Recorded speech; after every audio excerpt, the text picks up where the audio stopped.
Today is October 12th, and the Yankees have just taken Game 1 of the ALCS. Gleyber Torres, the 22-year-old hero, came out with 5 RBIs. Masahiro Tanaka, playoff Tanaka, was in full force. It was a fantastic game. Let's do it. Let's talk Yanks. Ooh, how about that timing?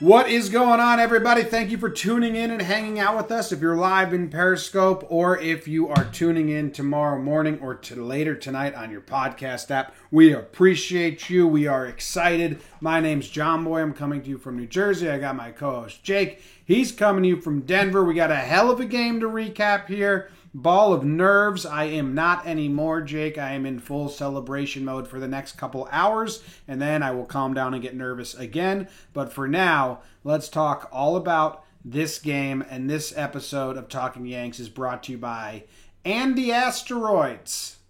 Yep. And Andre Vasquez. Thank you very much to Andy and Andre. Both names start with A and D. So that's important, I think. And those are our most recent Patreon supporters. $2 a month. You can hang out. We got over 50 people in the chat, I think, hanging out with us live, being part of the show with us. So go to patreon.com/talkingyanks. Sign up. It really helps us out. There are other perks too. I'm too excited to explain them to you. Jake, how are you doing? How are you feeling? Roy, hello. Junior, I'm doing well, James. Can't script it much better than that. It's kind of funny. The Twitter crowd was fantastic tonight, probably because the Yankee game was fantastic. You couldn't complain about something if you wanted to. I guess Tanaka getting pulled out was the only Twitter was on edge for a minute there. I love it. But I'm doing good, man, and I know the reason that Twitter was on edge, I had a good laugh. Someone tweeted and they were like, you guys were talking about the only way Tank would stay in is if it's 5-0 and Tank's pitching incredible. And that's exactly what happened. Yeah. So that was that was the best case. I'm doing good, man. I mean, this game one was a little more important than other game ones with Verlander and Cole coming up. So yeah, I think either way, it's going to be a happy plane ride home. You're playing with a little bit of house money tomorrow, but you could also, look what's going on the NL side. You've got Washington basically thinking they've won it because they took the first 2 games and now they're going back home. So it's great. Gleyber 3-hole. We'll get all of that, but I'm doing generally well. Jimmer, how you doing? I'm excited. I avoided my nerves all day. Did some stuff. Got my dad some birthday presents. Walked around. Made a fun breakdown of Soto. Calmed my nerves, and then as soon as I sat down, like an hour out, I felt like sick, man. I'm such a loser. I was like, have I not eaten yet? Do I have a headache? Like, is my nervousness making me feel like this, or am I actually starting to get sick? At one point I had the chills. So it might actually be sickness, but the nerves didn't help. I have an airport run at 4:30 a.m. and it's currently midnight, and we got an hour of talking, and then I got like an hour of editing. So I'm on a wild ride, and then we're doing Talking Baseball tomorrow morning. So, and on Talking Baseball, I'm going to have to be much more cool and calm and like not as crazy pro Yankees. I'm fucking cocky, man. We wanted to win one of these 2 games, right? And Greinke was the easy one to peg. Like, let's win that one. It seems easier. I'm greedy. Let's fucking beat Verlander tomorrow. Shock the world. Because everyone else counted the Yankees out. Like, because they hate the Yankees mostly, and because they think our pitching sucks. I mean, let's fucking shock the world tomorrow and leave Houston up 2-0. Houston looked like they were shocked. They looked like they just got punched in the face and had no idea what to do, and they never recovered throughout the whole game. Like, Tank just fucking slaughtered those guys. And then like, all the hard hits, even they were going for outs at first, but it was like, this is going to add up to something in the end. It looked like they got punched in the mouth and they did not react. Yeah, I mean, Judge hit a ball to the track. Our two hardest hit line drives turned into 3 outs. So it felt like it was coming, and then the storm finally came to a degree. And yeah, man, I mean, the brain starts spinning pretty hard. We'll be seeing Greinke again. And I don't think there's not a fear factor against him. You respect that he's a talented baseball player, but there's not a fear factor with Greinke. You know you're going to have opportunities. I think one of the things you mentioned, you were an hour out and you became a mess. For me, it was a half hour out. I was like, I gotta do so. I went to the steam room really quickly and just like sweat and put on like what I consider hype music, which is like basically Lizzo, which is pretty pathetic. So you in the sauna listening to Lizzo? If you want a good image, outfit, we need you to know your sauna outfit. This is important. I went bathing suit and that's it. And I was dancing around in there pretty good. And hype. No, I mean, you mentioned getting sick is loser stuff. That's what was going on over here. And then Bernie's been treating you real weird. Yeah, I'm one of the worst 30-year-olds you'll ever meet. I just go to the DMV and fail at everything. But yeah, man. So I had this freak out moment where I was like, you know what? I got to look into 2017. And actually, one of my buddies who's an extended friend, I used to work with him, and I don't know, he's a loose baseball guy. He's very supportive of what we're doing. And he's like, hey, are the Yankees better from 2017? Is Houston better? And off the top of my head, I was like, I think both teams have improved since 2017. I think Yankees are incredibly better. And it really is impressive when you go through it. And obviously the Glaber you're going to talk about. Greg Bird was our starting first baseman. It's now DJ LeMahieu. Bird was good in those playoffs, though. But yes. Right, but it's DJ LeMahieu. Yeah, it's DJ Todd Frazier, Gio Urshela. Technically, it's Giancarlo over Brett in center. DH, Headley and someone else was splitting time at DH that series and batting last. And now our DH is Edwin Encarnacion, the only player since 2012 who's had 30 homers in each season. I got stats if I need them, but I don't normally go there. Castro. It's Glaber over Starlin. I mean, that's the one that would be highlighted today. But Tanaka and Sevy are kind of same. It was CeCe versus Paxton. I think you could say where Paxton's at now is over 2017 CeCe. And the bullpen's got more depth. And we went to 7 games with that team. We lost in Game 7, and we lost 2 one-run games in that series. So going through some of that stuff, I got myself hyped up. And, Jim, I think this is something we see more so in football than baseball before we get into the games, is that I feel like you see, they'll be hyping some team up, and they'll be like, oh, the Baltimore Ravens defense, man, you don't want to see these guys.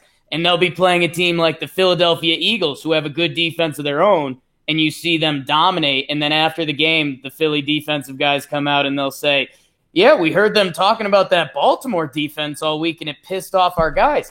I think that might happen with the Yankees pitching staff this week, because everyone's like, well, these offenses are pretty well matched. Defensively, they're pretty well matched. The Yankees have the bullpen, and Houston's got the starting pitching. I'm picturing Tanaka, Paxton, and Sevy being like, fuck you guys. We're actually pretty good. Tanaka faced the minimum through 6. Yeah. The minimum amount of batters. Got a tricky line in the burn about that. All right, let's get to the burn. The burn is brought to you by 2 Frogs.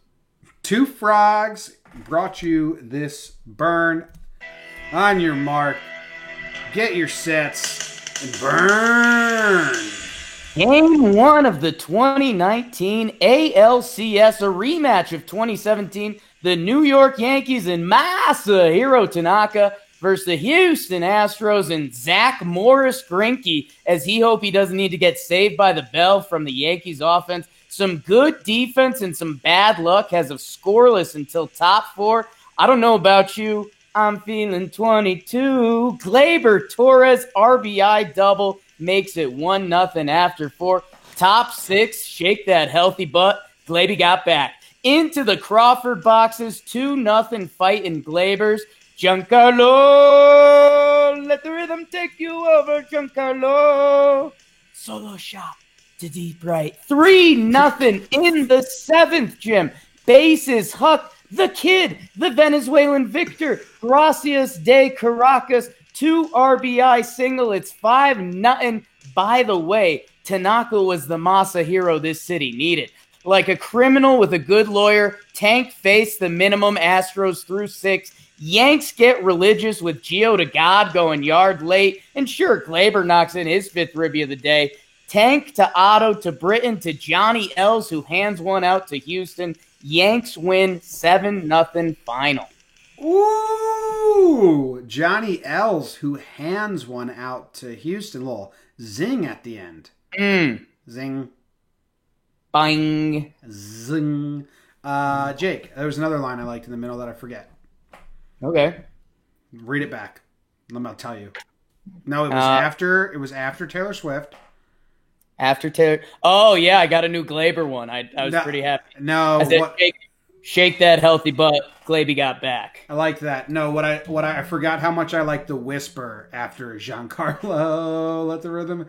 Yeah, you got to keep the song going. A lot of people would cut that off. Solo shot.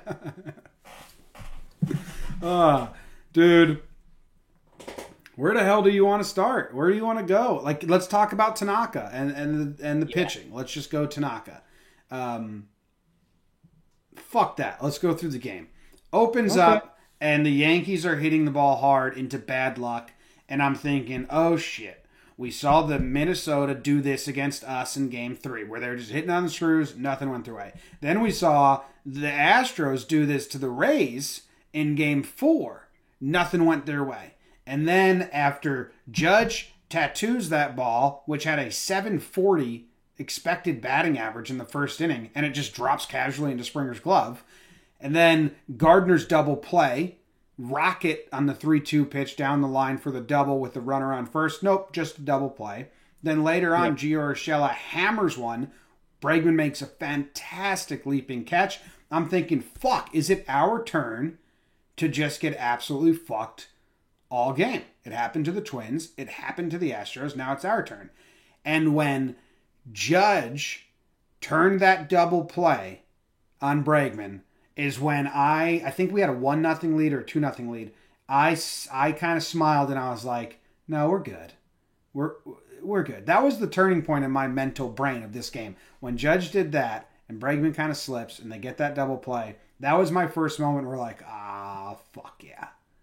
Yeah, that was 1-0. That was bottom 5. So Tank was pretty cruising by then, but he gave up the walk to Bregman where the umpire missed the first pitch, which was a strike. So you were like, okay, was this kind of what Houston needed? Bregman gets on, leadoff runner, a walk, and then Judge shows off what he was doing. And I know you and Joe Buck are the most hated baseball people in America these days.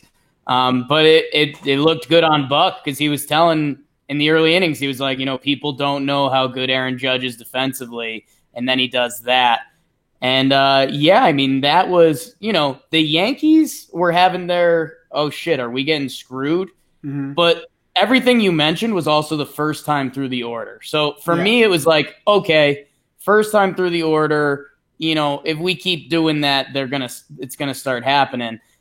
In Houston, they had a couple. That ball Judge caught. Not a lot of guys even catch that. They had a couple. They had a couple hard hit balls that were caught too, but then they didn't because Tanaka was incredible. Dude, he was so good. He only threw 19 fastballs. He only uses his fastball as a high pitch to then set up the low slider or low splitter. It's just to change the eye level pitch. Like, he never intends anything to happen with his fastball besides a ball. Well, and he was throwing them for strikes early. I think a couple of the Houston batters were surprised. He was starting at bats with them. Yeah, opened the game with it a couple times. But for the majority of it, it's a setup pitch only. He only threw 19. His splitter was there. And he spent all season working on his slider, which I think we joked about a lot during the regular season. Like, hey, if he ever gets his splitter back, well, now he's got 2 elite pitches because he's been working on this slider, and that came to fruition tonight. He's got the lowest ERA for any postseason pitcher that has started 7 games, which is not as fugazi as the Strasburg 4 game. 7 games is a little more. He's got a 1.32 ERA in the postseason. And if you didn't believe in postseason Tanaka up until today, you're a fool. Go look yourself in the bathroom mirror, draw lipstick all over your face, call yourself a clown, and then punch yourself in the face because you're an idiot. Yeah. Yeah, no, it felt good because the playoff stats have been there and now are being added on to the point that you should have blind confidence in playoff Tanaka. Hasn't given up more than 2 runs in any of his 7 playoff starts. It's incredible. But also, Jim, we've been doing this. Well, I've been doing it a little more hardcore than you. I mean, Jakey Butternife's a little bit. I was doing hey, if you take out the London game and if you take out that one Red Sox start where he fell off the night, Tanaka had a really good year. He was an all-star. Tanaka basically had 2 bad starts that made him not a pitcher in the mid-3s ERA-wise. And in the playoffs, he just turns it on. And we've, not to go too far around the league, but, there's guys that can just do it better in the playoffs. Adam Wainwright. And there's guys that can't do it as well in the playoffs. Clayton Kershaw. So we saw that today. Tanaka was incredible. And that's when that whole weird NFL defense analogy I did, I was like, damn, I mean, Tanaka's sitting there with one of the better playoff ERAs you'll find, and all the talk has been how bad the Yankees starting pitching is. And homeboy went off. Yeah, love that dude. Yeah. He didn't even really show any emotion. It was just easy peasy. We didn't see him get fired up. We didn't see him angry at himself at all. It was the most content Tanaka outing ever because that's how good he was. Yeah, and I think he's a perfectionist, and he was essentially perfect. So he was okay with himself. Yeah. And I think we can round off the pitching actually pretty quickly before we get into the lineup, and might as well while we're here. The Tanaka decision for him to come out, 6th inning, or 7th inning, they're up 5-0, and it's okay. Tanaka had thrown what? How many pitches? Was it 68. In the high 60s? 68. 68 pitches. He's gotten through the Houston Astros in order. They're at the top of the order, and they end up taking Tank out. What were your initial thoughts? What are your follow-up thoughts? Loved it then, love it now. I mean, okay. The starting pitcher is going to go twice through the order, and then we are going to go to our bullpen because our bullpen is our weapon. Our bullpen is okay, you made it to level 2. Now you get these weapons. Right. If the starter can make it through the lineup twice, then we get, okay, let's level up. Boom, bring in the big guns. Gamer John Boy. Oh yeah. So I mean, I love Tanaka, and I think if Tanaka went out, he probably would have done well. But save the bullets. They got to see him again in another game probably, so don't give him extra time to prepare because it's not part of our strategy. I'm bought in that the bullpen is our strategy. The only thing that it's still a weird feeling to see a starting pitcher doing that well and having them come out of the game. And it's okay to be like, damn, that kind of sucks.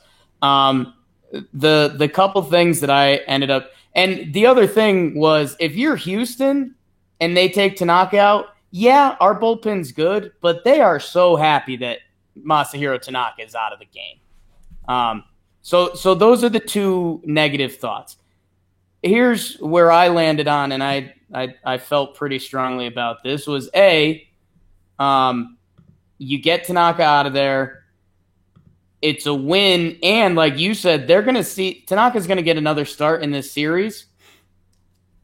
If you let Houston come up that 3rd time, maybe they get something going against them. Right now, the next time Tanaka's on the mound, they're going to come out and still be shell-shocked.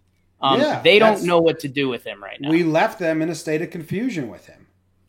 Yeah.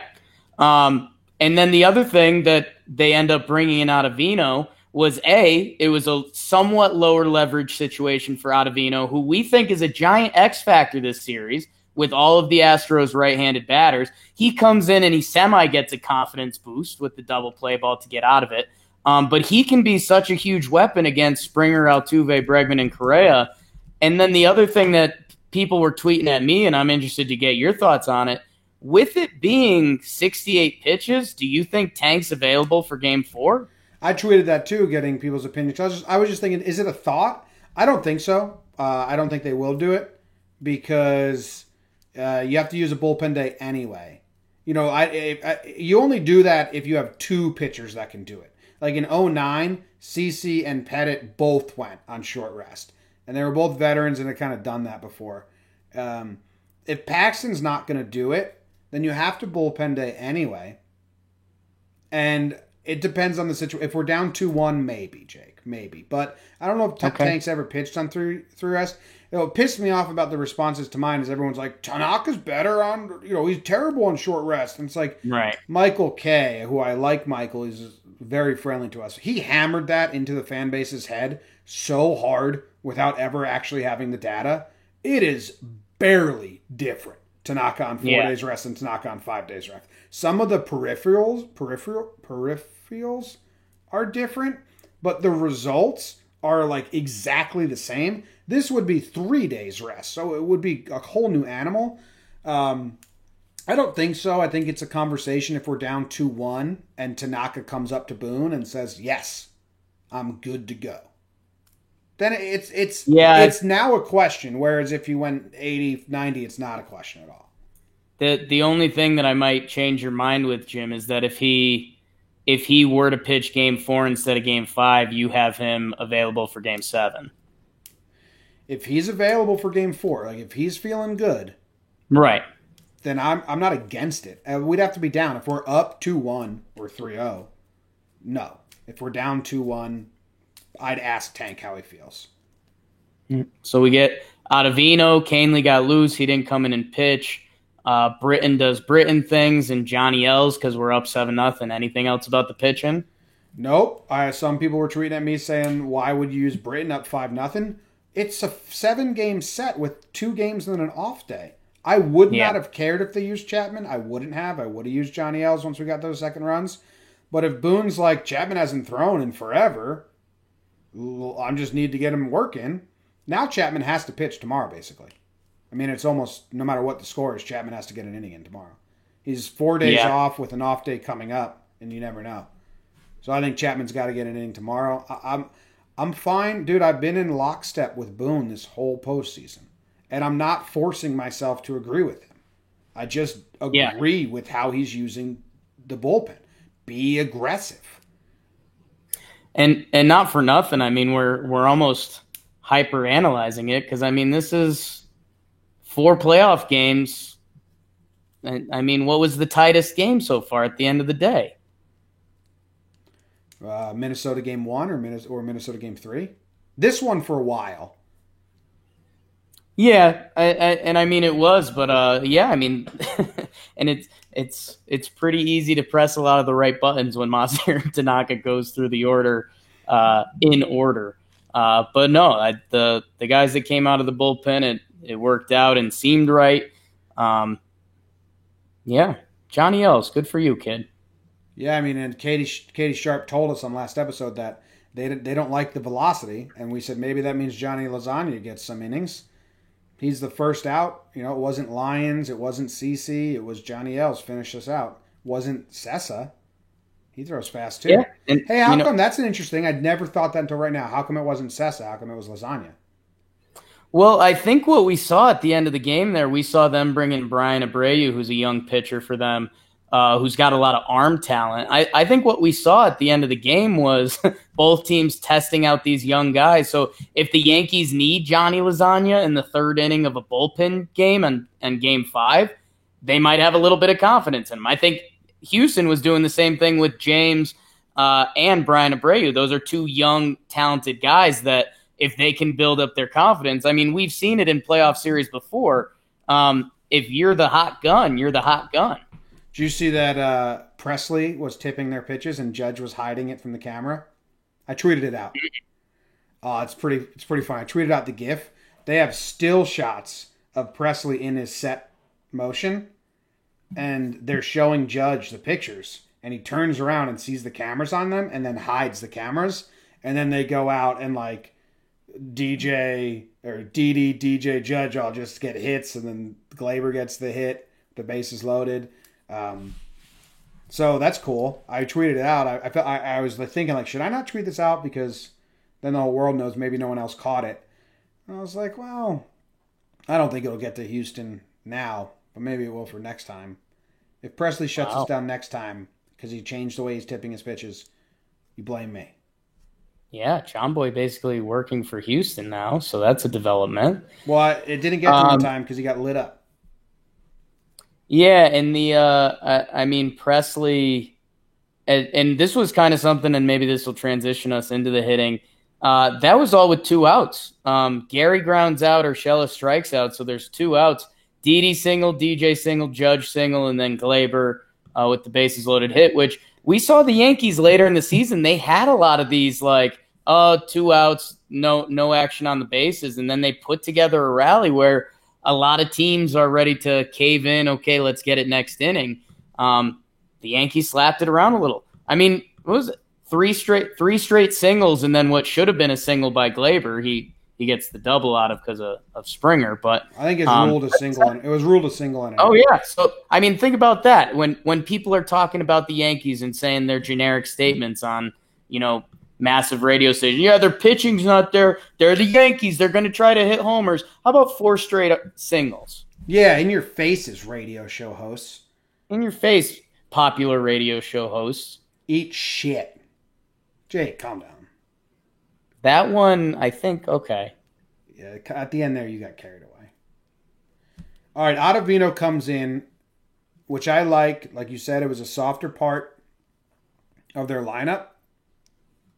He came in for the goods. Yeah, he came in for good. That leverage was a little less. Yes, it was Springer flies out. Brantley singles on a ground ball to Giancarlo Stanton. Then he twirls 2 double play balls in a row. One of the bad notes, Didi and Glaber completely mishap one. And I wasn't worried about the game.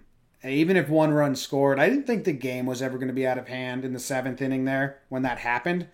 I was just worried about Ottavino because everything that goes wrong seems to affect him twice as much as it affects other pitchers on the staff. I think what happened there was Glaber and Didi, and this is pure speculation on my end. I think the call was any ball up the middle, Glaber takes himself. And Glaber saw that ball as not up the middle and on Didi's side, and Didi saw that ball as up the middle, so they both didn't take it. It was on Didi's side, so Didi should have taken it. Yeah, and it is pretty lucky that we get to kind of shrug it off, but yeah, that was a low light. Lucky, and Ottavino did his job. Ottavino's pitches looked better as well. They looked pretty good. Yeah, the Frisbee's been there all year. When Ottavino was dominant, his fastball, because for lefties, that was a brutal pitch. It would start inside on you and clip the corner at 94, and it felt like he hadn't been using that as much, or maybe it didn't feel like it was there, but he had a couple really nice ones today. Yep. Yeah, that was huge. So many defensive plays, man. I mean, the double play by Judge, I already said it. The double play by Urshela. So many good defensive plays. It's fantastic. And DJ over there picking them all. Yeah, that's I was having some fun. Lindsey Adler said that Voit was working on his defense at first base before the game. A little too late, Luke. But DJ, man, he had like 3 significant picks today. The Judge double play ball, which you mentioned, settled your heart. That was a huge play in the game. The Glaber double play that Glaby bounced over there. And what was it, Didi's like first throw early in the game? Oh, that throw did not settle my heart. That throw gave me anxiety. No. You know what that throw looked like? That throw looked like last season when he was playing with a torn ligament in his arm and he was just spiking balls against the Red Sox. And we were like, what's wrong with Didi? And then they're like, well, he needs Tommy John. He played through it. It was like, Damn. But he made throws the rest of the night that were fine. So I'm not trying to say he's hurt. It just looked like that. Him and Urshela flexed the cannon a couple times. Jim, I'm sick of pitching and defense. Can we talk bats a little bit? Can we talk bats? In a little bit. Wait, hold on. Talking offense is brought to you by Three Frogs. Right. Three Frogs. Time to talk offense. DJ, I'll run through the box score real quick, and then we'll pick out who we want to discuss. DJ had 2 hits and a walk. He was on base 3 times. Judge had 2 hits and some loud outs. Gleyber, had 3 hits. Jesus. So the top 3 were on base. I'm not a math guy, but that's 8 times. The top 3 hitters were on base 8 times. Edwin had a walk but looked lost. Stanton, 2 hits, home run. Gardner lost. Gary Sanchez had a little bloop hit, 1 hit. Urshela had 2 hits and some loud outs. Didi had 1 hit, sparked a rally. So where do you want to start? Yeah. You want to start with DJ or you just want to start with Gleyber? Well, I want to start with DJ just because where we ended the last segment, we're like, man, those LeMahieu picks at first were pretty big. So he's got 3 significant picks that we can rattle off the top of our head, and he just goes 2 for 4. He scored 3 runs with a walk. The story of this game. You're going to hear so much about Gleyber. You're going to hear so much about Tanaka. You're even going to hear about Judge because of the big throw and the big man. DJ LeMahieu, top of the lineup, 2 for 4, 3 runs, a walk, and great defense at first base. Yeah. His 3rd best defensive position. Yeah, well, good job, DJ, but you don't get talked about today. I'm sorry. I mean, and he doesn't want you to, so that's perfect. Judge had 2 hits.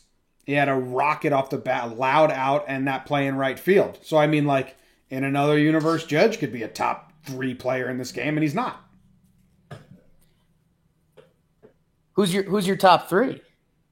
You just said Gleyber, Tanaka, DJ. Oh, wow, you got DJ over Judge. Damn, he beefing. Those picks, man. Double play, though. DJ's part of that. He's a part of that. And I know Yankee fans are going to roast John Smoltz this whole series because he can be a little tough. The one thing where I was like, yo, Smoltz, you're being atrocious right now. He was basically talking about Aaron Judge like he's a bad hitter. He's like, oh, Aaron Judge and those low balls, he really struggles. And it's like, he's pretty good. He'll swing over one every now and then. He also gets 2 hits every game. So why don't you? Yeah. That was the only thing that fully triggered me with Smoltzy. You know what? I watch the games, and I have a million things going on. I'm live GIFing. I have Sterling calls going on. I'm doing Periscope. I don't really listen to the announcers that much. Like, very sporadically, I'm actually tuned into them. But I look at my mentions on Twitter. That's what I'm following, like my mentions. And I get so many people complaining about Smoltz that I hate him, and I didn't hear anything he said, really.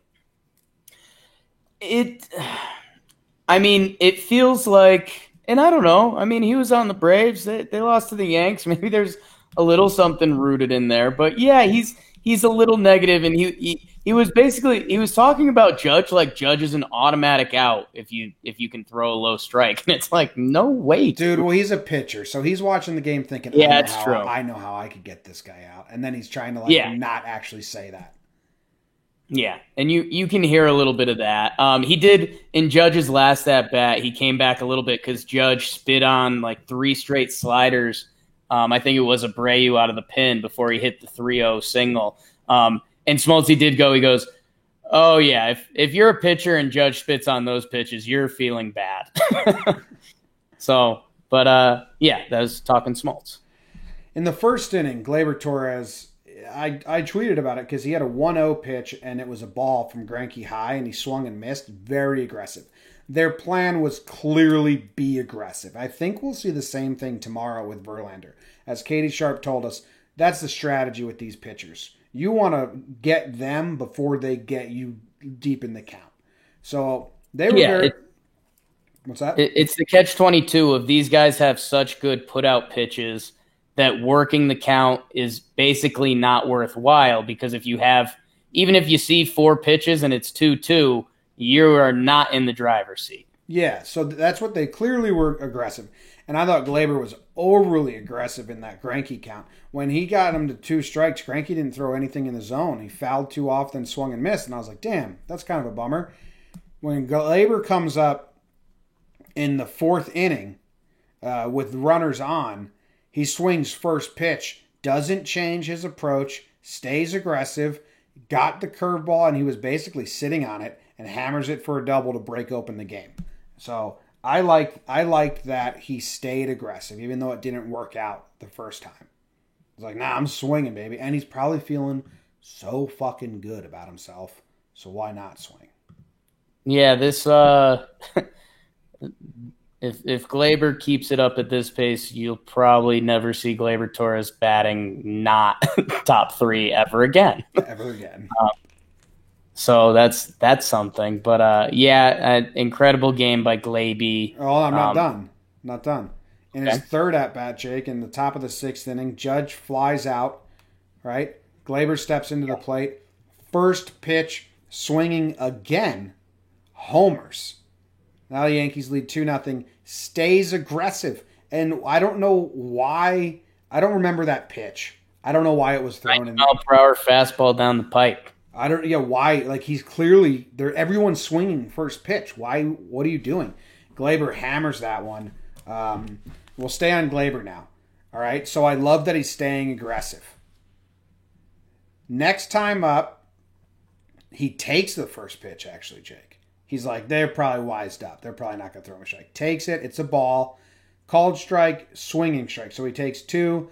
Then he takes 2 more to get himself into the 3-2 count. And I was live. And when Minnesota had Glaber 3-2 with the bases loaded in the game 1 of the ALDS, that pitcher, he was sitting fastball. The pitcher threw him a curveball and he spoiled it. I think it was Duffy or Berrios, I forget. This time, same thing. This pitcher throws him a curveball. I think he's sitting fastball again, but he recognizes it because he's so fucking good. Throws his bat at it. I thought it was going to get caught easily. I was misjudging every ball off the bat while I was watching this at home, and it drops in. Glaber is phenomenal any way you break it down. Like, whether he's attacking first pitch or he's got to react, whether he's guessing curve first pitch and he smashes it for a double, or he's sitting 3-2 and he's got to sit in fastball but has to react to the curve, he gets the job done. He's crazy. Yeah, and that in the bases loaded at bat, that 2-2 slider he spit on was pretty incredible. That's exactly what the pitcher was trying to do and would do it 10 out of 10 times again if they could, and not many people can lay off of it.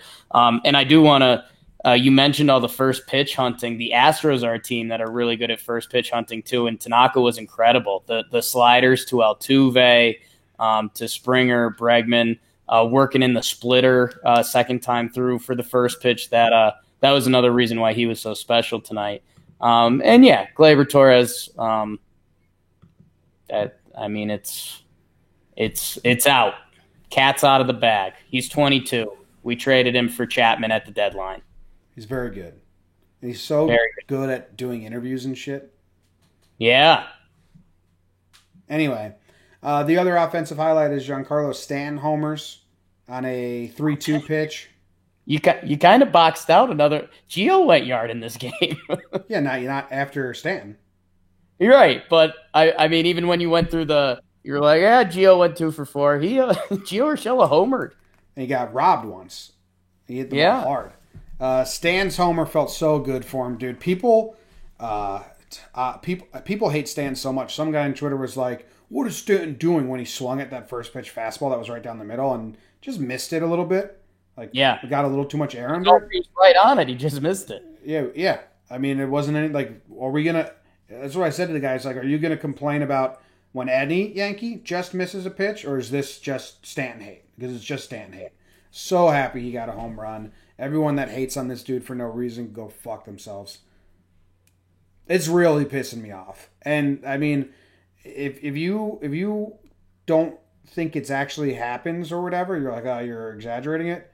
I'll put you on my forward Stan hate tweet list. I'll just forward all the tweets I get that hate him for no reason to you. And Yeah, you'll maybe realize. let's start exposing those people a little bit. Um, yeah, and little pat on the back. I don't know if you realize in the pregame show what I did on the Homer draft today, but we'll talk about that a little more on tomorrow's pregame show. Check it out, by the way. Apps, YouTube, Patreon, uh, YouTube again. YouTube again. Yeah, Stanton looks locked in, man. He had a couple of those locked in Stanton foul offs. And yeah, man, you saw the light bulb go off on my head in the pregame show where it's like, damn, like again, all the guys we go through, Giancarlo Stanton could, with 5 hot games, he could be the ALCS MVP, and like, it shouldn't surprise people. This dude won the NL MVP. He's so good. So yeah, be on the Stanton train. Be on the Stan train. It's a better time. Cheer for everyone. There's 2 negatives on the Yankees lineup right now. Yeah. Gardy looked lost, and Edwin had kind of an Edwin day. Gardy looked lost, and we'll see how it goes tomorrow. Verlander, I think, has Gardner's no. Does Gardner have good numbers versus Verlander? It's either he has good numbers, like surprisingly good, or he's terrible numbers. I want to say surprisingly good, but I'll let you get into him. But I mean, he looked bad. I mean, but you know what? A couple of them were pitches that he didn't think were strikes, so he didn't swing at, and they were borderline, and they just didn't go his way. But he definitely looked lost. There was a couple not borderline he took too. That was like, oh, there was when early on there was one right down the middle, for strike 2, and I was like, you usually swing at that, dude. Yeah. I heard a rumor that there was an older man wearing one of our Let Brett Bang shirts in the clubhouse, and Brett saw it and said, "Where'd you get that?" Nice. So maybe that just fucking threw him for a loop. My face on a shirt? What the fuck? If Brett Gardner has a bad day tomorrow, how loud is the Hicks stuff going to get? I hope not, man. The fan base, come on. Let's But if we win again and Gardner isn't out there, then you can easily say he's there for defense. We don't know if Hicks can throw. I don't know. Come on. I don't think that I think Brett Gardner will be locked back in tomorrow. I mean, he's going to be there tomorrow. I'm saying if he has a bad day, it's going to get loud. But we have no idea what Hicks is. Like, they need to. Okay, Gardner has You have to assume Hicks is something because he's on the team. They have Hicks over Luke Voigt and Tyler Wade. I would have pinch hit Hicks at the end there. Yeah. For Maben or even Judge. Just see what you got. I don't know why they didn't. That's what weirds me out. It's perfect time. Up 7-0. Yeah. I don't know. So someone tweeted at me. Nobody knows what the Hicks situation is. Someone tweeted at me maybe they don't want Hicks in the field at all, and he's only there to pinch hit for Stanton or pinch hit for someone at like the end of the game, or maybe he pinch hits, then Maben goes in. Pinch hits for Gardner, and then Maben goes into the outfield. But that doesn't make any sense. No, I mean he was throwing to Boone. I mean, right now it's just rumor mill because we have no idea. I think we could all send out 3 different theories. I don't know if Gardy looks like he did today. I don't know if it's going to be loud within the Yankees. Obviously, the internet's going to be loud about it because they want to see Hicks. But Jimmy, I mean, I think the safest assumption is that Hicks can play defense. I just think that's where it gets tricky because, okay, if Brett Gardner and Aaron Hicks are only in there for defense, I mean, Hicks wins out. Maybe. Got a good point by Jenny in the chat. To be fair, Gardy got robbed on that line drive, and if that's a double, we're having a much different conversation. Double down the line, we're probably not having that, but yeah, you take 2 strike threes, and now it is a combo. Brett Gardner's numbers versus Verlander are pretty pedestrian, which is good. They're 260 batting average, 330 on base percentage. Yeah. In 57 plate appearances. So go give Verlander hell. Foul some off. Tough at bats. Tough at bats. Edwin, I'll tell you what the problem with Edwin is, Jake. Tell me. Against Minnesota, that game 3 with Odorizzi, they were spitting on everything. They were working the count. That was the game plan against Minnesota, right? The only person that wasn't doing that was Edwin. He was like, no, I'm going to go up and hit the ball. And it worked for a couple games, right? I'm going rogue. But third game. So now if the team gets together and like our strategy is to attack and swing early, Edwin's like, you want to see some early swings? Uncle Edwin's going to get you some early swings.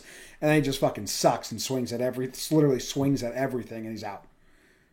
So, and it was funny. His first at bat he lines out to right, and his second at bat he it was like an ass backwards at bat. He like laid off the good pitches, and then the bad pitches he like really struggled with, and it was like, what are you doing, Eddie? But yeah, still no doubt in my mind. I feel like Edwin in those Crawford boxes, I think tomorrow might link up. Okay, to round this out. What's your thoughts on the Astros? Tank handled them so well. I really don't have that many opinions. Their bullpen's bad, man. I know the strategy for Verlander is attack early because that's how you can score runs against Verlander. But working the count and getting him out, the bullpen's bad, but I still think they're going to attack early. Lineup-wise, that fucker Tucker looks like a lefty DJ. So lengthy and tall in the box. Yeah. We'll see if he gets the start again. He did have one of the only hits, or the only hit Tanaka gave up was Kyle Tucker.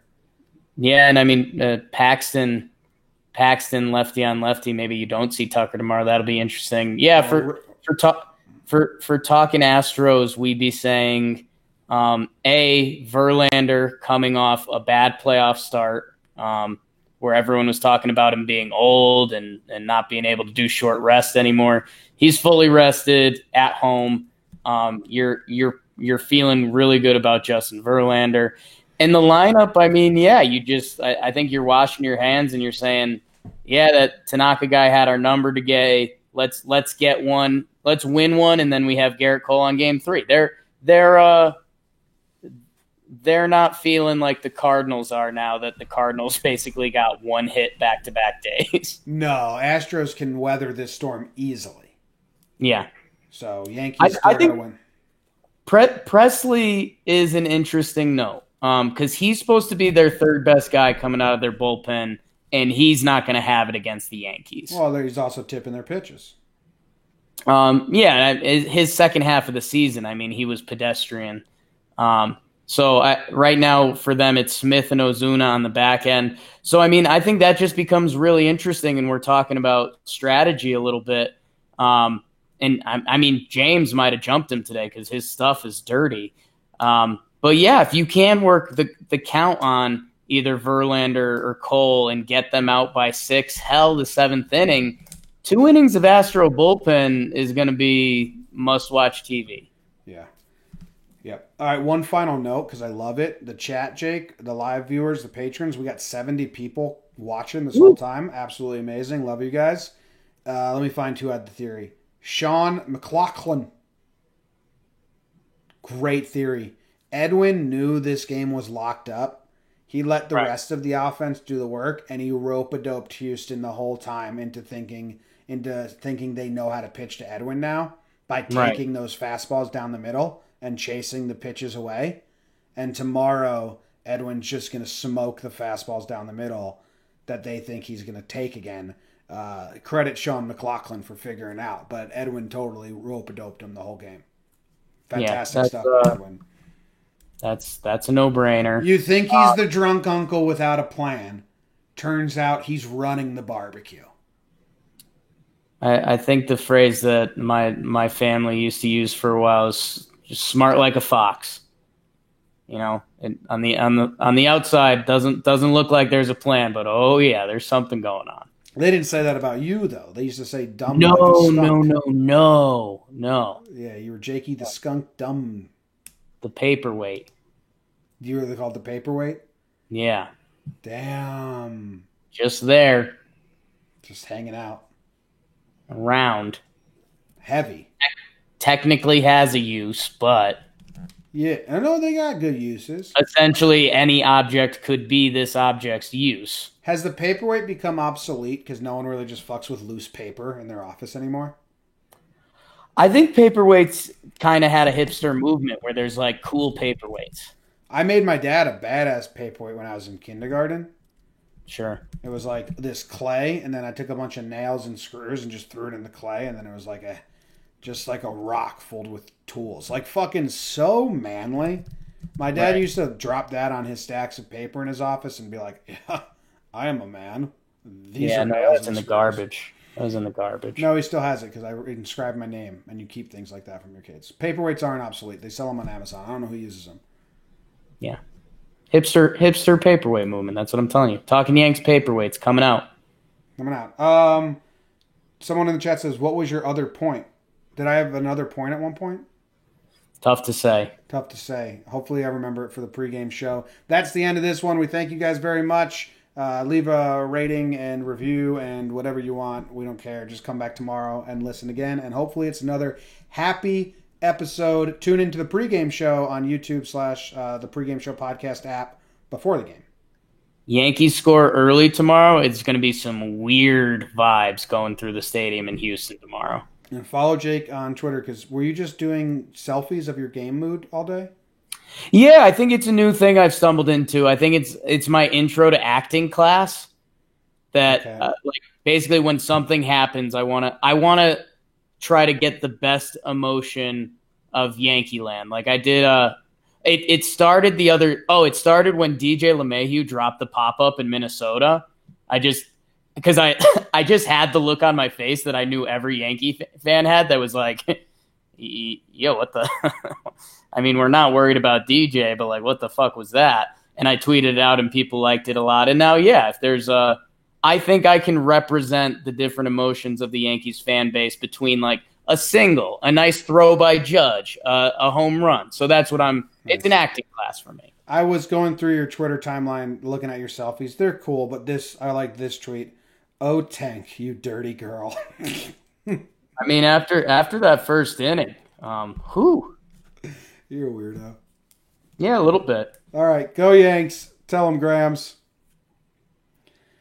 Oh, boy. What's up, patrons? What do you guys want to chat about for a little bit? Patron saints. The patron saint of Bergen.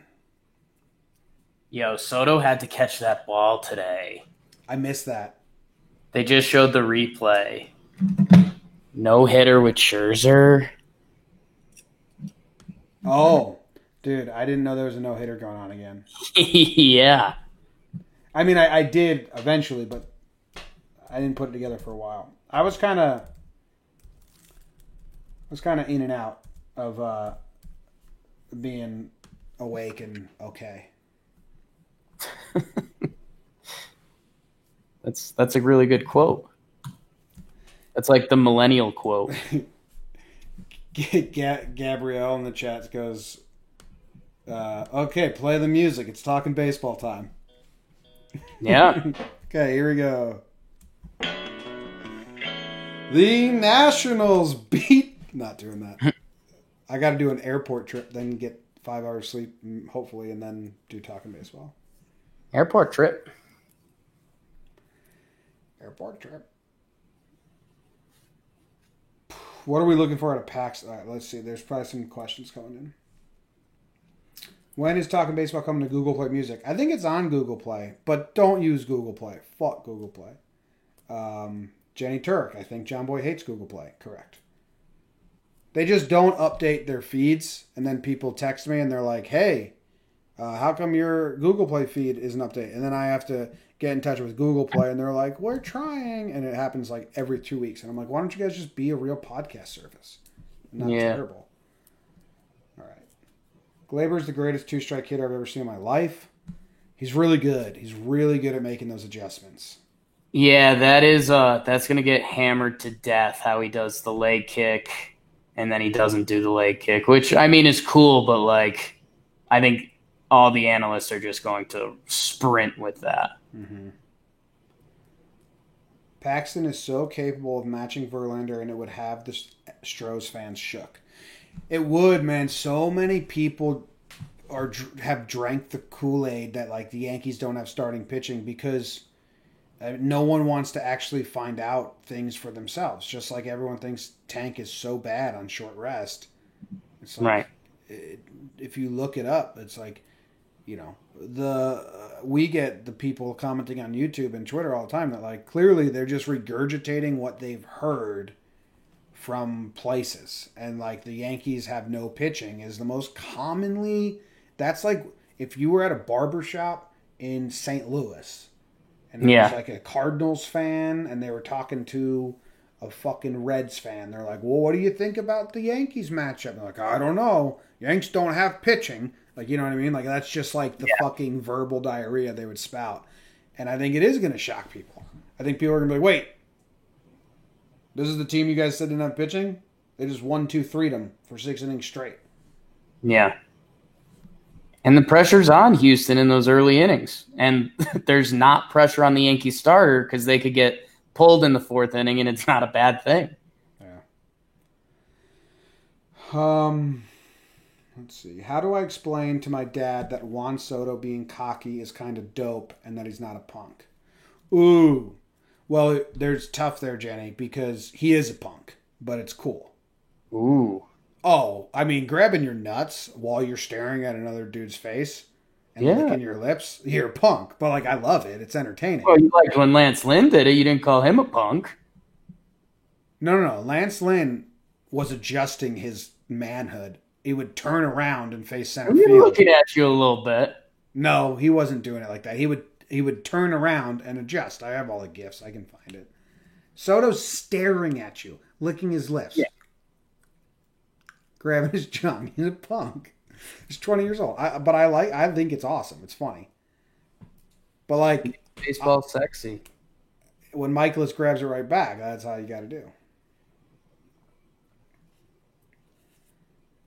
Can we talk about how Cubs fans can't possibly keep saying Glaber for Chapman was a good idea? Got him a ring, man. The Cubs didn't have a World Series. I mean, in 100 years or whatever it was. Yeah. Like, if you told them then, if you trade Glaber Torres, but he's a stud for 20 years, but you win a World Series, they would have taken it then. Yeah. They would have taken the guaranteed ring for losing out on a stud. They would have taken it then. That's how bad they needed a ring. So I think they do like, the Yankees might have asked for Kyle Schwarber. Like I think if you're the Cubs, you're like, yeah, I think we'd go back and do that instead. Yeah, but yeah. You take your trophy and you move on. Especially your team was known as the team with the curse of the Billy Goat. Jared Gott says, I don't want to overdo it, but can we get Jake to sing When I Tip one more time? When I tip, you hit. You put your bat up on my pitch. Still good. They want us to talk about the train guy. I feel bad blowing up that guy's spot. Yo, you know what I realized? Like, sometimes I'm like, should I tweet this out? What's that? It was Yanks in 5. Sometimes when I tweet it out, I'm like, is this bad? Am I blowing up someone's spot? And I'm like, fucking cameramen, all they do is search around and try to blow up people's spot. They find like heartbroken fans crying, fans being slobby. Like, what a ruthless job to be like on crowd control on the camera for TBS. Just kind of mean. Kind of my dream job. You just stalk people and then... You used to do it a little bit. At weddings, yeah. Yeah. But I would... No, but that's so uncomfortable because, like, they know you're filming them. Like, these people are stalking. Right. I never stalked people. You might have stalked. Does suck, though, when you do it for weddings. Because the people that want to be filmed, you don't want to film. Right. You're like, get out of here. What's this episode? 351, Jake. You happy about that? 351. That's the episode number. All right, couple more questions. Can we talk about Stanton pulling a 61-mile-per-hour curveball, then hitting a 96 fastball in the same at-bat? Yeah. That was pretty cool. Or dude, a dude that didn't really get mentioned except for his blooper, Gary Sanchez, when Greinke tried to quick pitch him, Gary just lined it to center. Like, no, dude. Yeah, don't care about With that. the wrong ombre for bat speed. You made me hate Granky. I was indifferent, and then how much you were ripping on him, now I dislike him. I mean, he's going to get killed at the stadium. If he even gets it. Clinching Game 5 at the stadium, he's getting destroyed. Oh, you think the Astros are going to win one? Yeah.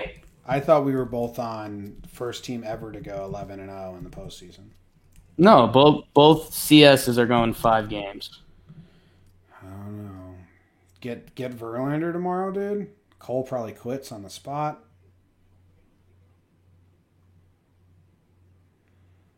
Hey guys, I quit.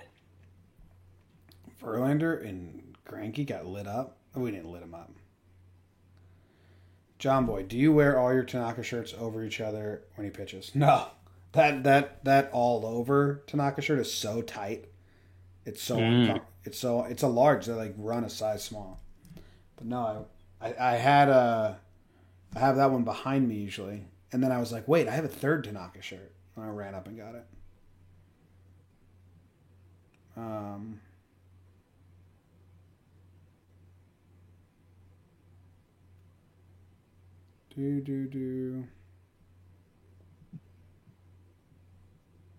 What are your thoughts on Gary offensively, ALDS to now? He hasn't been great. Like, he hasn't been Gary at all. I do think there's some good at bats sprinkled in. Like, I don't think it's, oh shit, Gary looks lost. I don't think Gary looks lost. I just think results haven't really come yet. But you guys know I love Gary, so maybe I'm a little biased, but he doesn't seem like power threat Gary Sanchez. No, and he hasn't had. I mean, it's been 4 games. We're talking about 4 games. Yeah. Yeah. So in the DS, he only had 1 hit and 3 walks. He had a .417 on base percentage in the 3 games. So that's why I'm saying he doesn't look lost. He just hasn't had the hits yet. He got a hit today though, so we'll see. All right. I got to get to editing before I make this airport run. Thank you guys for hanging out. That was cool to see so many people in here for the whole show. It's awesome.